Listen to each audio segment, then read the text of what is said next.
ونصلي ونسلم على خير خلق الله محمد بن عبد الله وعلى آله وصحبه ومن والاه أما بعد. اللهم علمنا ما ينفعنا وانفعنا بما علمتنا وزدنا علما. نسأل الله تعالى أن كما جمعنا في هذا المكان المبارك أن يجمعنا في مستقر رحمته، ونسأله تعالى أن يتقبل منا الصيام والقيام إنه سميع قريب مجيب الدعاء. أما بعد، خاطرتنا في هذه الليلة إن شاء الله تعالى ستكون بعنوان التواضع وخفض الجناح. التواضع وخفض الجناح للمؤمنين. Bismillah, Assalamualaikum warahmatullahi wabarakatuh. Baik, alhamdulillah pada kesempatan kali ini kita dapat bertemu kembali dan insyaallah tema pada malam hari ini yaitu mengenai tawadhu. التواضع خلق يحبه الله تعالى وحث عليه في القرآن، وهو خلق يحبه النبي صلى الله عليه وسلم وحث عليه في السنة النبوية المطهرة. Jadi tawadhu adalah salah satu bentuk akhlak atau adab yang dicintai oleh Allah Subhanahu wa taala dan dicintai juga oleh Nabi Muhammad sallallahu alaihi wasallam. Disebutkan dalam Al-Qur'an dan disunnahkan oleh Nabi Muhammad sallallahu alaihi wasallam karena apa? Karena kebaikannya dari akhlak ini.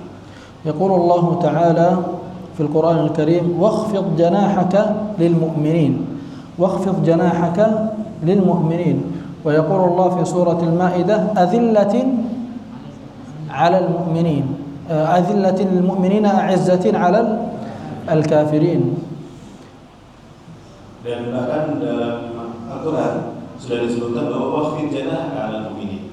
Dalam terjemahan wakhfid janahaka itu bermakna turunkan sayapmu. Maksudnya di sini sayap adalah rendahkan sayapmu atau kesombongan atau mungkin jabatan atau mungkin maqam atau tempat kita di hadapan manusia. Namun dalam Al-Quran diperintahkan wakhfid janahaka 'alal mu'minin, yaitu rendahkanlah sayapmu di hadapan para mukminin. Bahkan di surat Al-Maidah disebutkan tadi wazillati 'alal mu'minin, azillatin lil mu'minin, a'izzatin 'alal kafirin.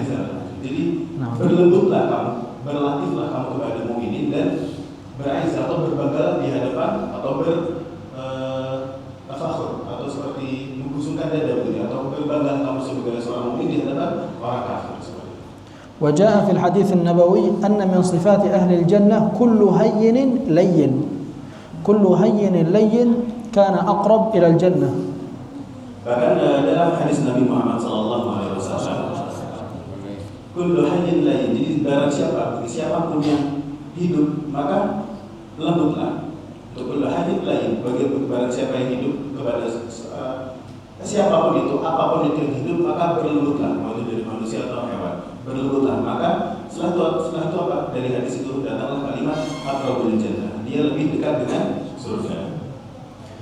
وللتواضع فوائد كثيرة جدا. أولا على الإنسان نفسه المتواضع، وثانيا على المجتمع ككل. سنأخذ مثال واحد وقصة واحدة لفائدة واحدة نتيجة التواضع. Dan tawadhu itu berfaedah atau sangat memiliki manfaat yang begitu banyak untuk diri sendiri maupun untuk orang lain. Dan kita akan mencoba memberikan atau menceritakan satu kisah yang dan kita akan mencoba mengeluarkan hikmah atau faedah atau kebaikan yang bisa kita ambil dari kisah tersebut. النبي صلى الله عليه وسلم وهو يعلمنا درس في التواضع في معركة بدر. سار النبي صلى الله عليه وسلم بالجيش حتى نزل في مكان اسمه بدر، وهذا المكان فيه آبار مياه تسمى آبار بدر.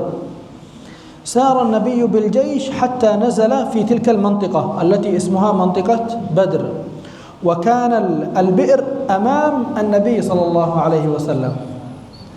فجاء صحابي من الصحابة، النبي صلى الله عليه وسلم فعله يقدر صح، يعني ليس من السهل الاعتراض على فعل النبي صلى الله عليه وسلم، لكن النبي صلى الله عليه وسلم هنا يعلمنا درس في التواضع وفي قبول الرأي الآخر، لأن المتكبر أعمى والمتواضع يبصر بعينه ويبصر بعين غيره. Nah, jadi Masya Allah, satu kisah dikisahkan pada suatu masa di mana Nabi Muhammad SAW memberikan contoh tentang tawadhu pada umat muslimin. Kita tahu ada namanya perang Badar. Pada saat itu bersama bala tentaranya umat muslimin datang ke perang Badar. Di sana banyak sekali sumur-sumur di daerah Badar ini. Lalu Nabi Muhammad SAW memberikan salah satu faedah mengenai tawadhu di perang Badar ini. Padahal perang Badar, ada sumber Badar itu di depan Nabi Muhammad SAW. Dan beliau mengatakan bahwa tawadhu itu orang mutakabir aman. Jadi belum menyampaikan dengan bahasa Arab, mutakabir aman. Jadi orang yang sombong itu buta. Sedangkan orang yang tawadhu itu bisa melihat dari matanya, juga bisa melihat dari sisi orang lain. هنا علمنا النبي في الحدث الذي سأذكره الآن، علمنا النبي درس في التواضع، وكذلك يعلمنا كيف يبصر المتواضع. جاء صحابي جليل اسمه الحباب ابن المنذر، قال للنبي صلى الله عليه وسلم بكل أدب يقول: أهذا الموضع الذي نزلت فيه وأقمت فيه الجيش أهو من عند الله؟ أهو منزل أنزلكه الله؟ أم هو الرأي والحرب والمشورة؟ هذا النبي صلى الله عليه وسلم الآن يمثل قائد الجيش، صح، وقائد الأمة.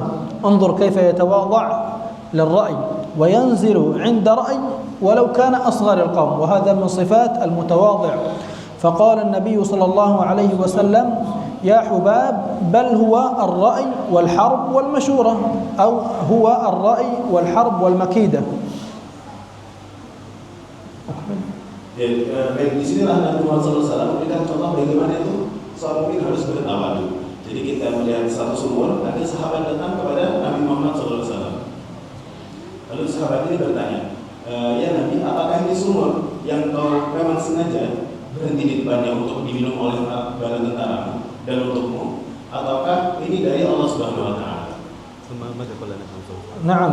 فقال النبي صلى الله عليه وسلم، فقال الحباب بن المنذر: يا رسول الله، إني أرى أن الموضع الذي نزلت فيه لا يصلح، ليس موضع حرب، وإنما الرأي أن نتقدم على الآبار فتكون الآبار التي فيها الماء من ورائنا، فعندما يعطش جيشنا يشرب، وعندما يعطش جيش الكافرين لا يصل إلى الماء. فقال النبي صلى الله عليه وسلم: نعم الرأي، وأثنى عليه.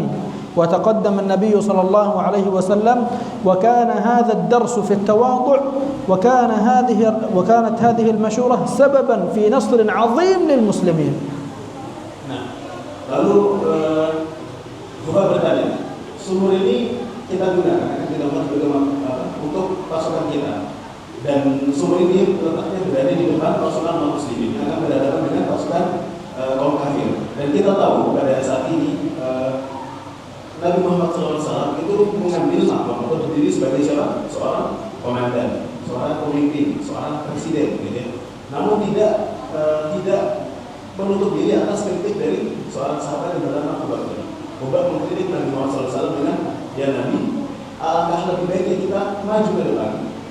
Sumur ini berada di belakang pasukan kita, sehingga kalau misalkan ada peperangan, pasukan kita harus atau membutuhkan suplai minum lebih mudah diminum daripada nanti dihantar rusak karena pasukan kita sedang berperang dengan kaum kafir Quraisy pada masa itu. Lalu Nabi Muhammad bagus sekali. Ini adalah pendapat yang bagus. Maka kita majukan mengedepankan pasukan kita dan menjaga sumur-sumur yang ada di belakang agar apa?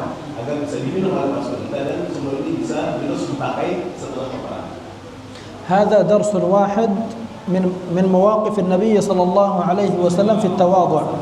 ولو نظرنا إلى سيرة النبي صلى الله عليه وسلم لوجدناها كلها تواضع وكلها دروس في التواضع. نسأل الله تعالى أن يتقبل منا وأن يجعلنا من الذين يستمعون القول فيتبعون أحسنه.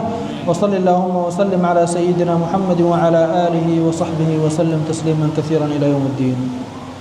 Dan inilah adalah salah satu contoh bentuk satu pelajaran kita bisa dapat bagaimana tawadhunya seorang Nabi Muhammad SAW yang tidak anti-kritik, yang tidak dengan posisinya sebagai seorang nabi, posisinya sebagai seorang komandan, posisinya sebagai seorang presiden, pemimpin, tidak menutup diri atas kritik dari para sahabat. Baik, semoga Allah SWT taala dalam surat